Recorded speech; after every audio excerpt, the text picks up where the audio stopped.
তুমি জানো সেদিন তোমার চোখে কিছু ছিল, অভিমান না ভালোবাসা বুঝতে পারিনি।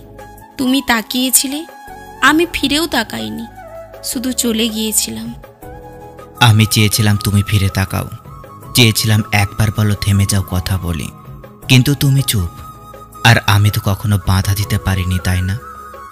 তুমি কখনোই কিছু চাওনি, সবসময় শুধু আমায় বুঝিয়েছ। আর আমিও সময়ে সব বোঝাবো বলেই কিছু বলিনি। কিন্তু সময় কি কারোর জন্য থেমে থাকে? শেষ দেখা হয়েছিল কফি শপের কোণে। তুমি এসেছিলে, আমি আগে থেকেই বসেছিলাম। তোমার মুখে হাজার কথার চিহ্ন ছিল, কিন্তু কেউ কিছু বলিনি। আমি বলতে চেয়েছিলাম তোমাকে ছেড়ে যেতে চাই না, তবুও বলিনি। ভেবেছিলাম ভালোবাসা বোঝাতে হয় না, তুমি বুঝবে। তুমি তো সব সময় বুঝতে। হ্যাঁ, আমি বুঝেছিলাম, তাই তো তোমার চলে যাওয়াকেও মেনে নিয়েছিলাম। চেষ্টা করিনি তোমায় থামাতে, কারণ তোমার পছন্দের পাশে থাকতে চেয়েছিলাম, তোমার পছন্দের মতো করে।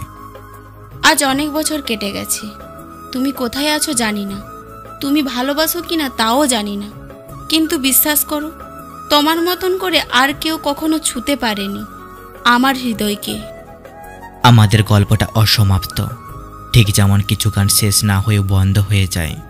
আমাদের হয়তো আর দেখা হবে না, কিন্তু যদি কখনো চোখে চোখ পড়ে, তুমি শুধু একটু হাসি দিও, বুঝবো আমাদের গল্পটা এখনো মনে আছে।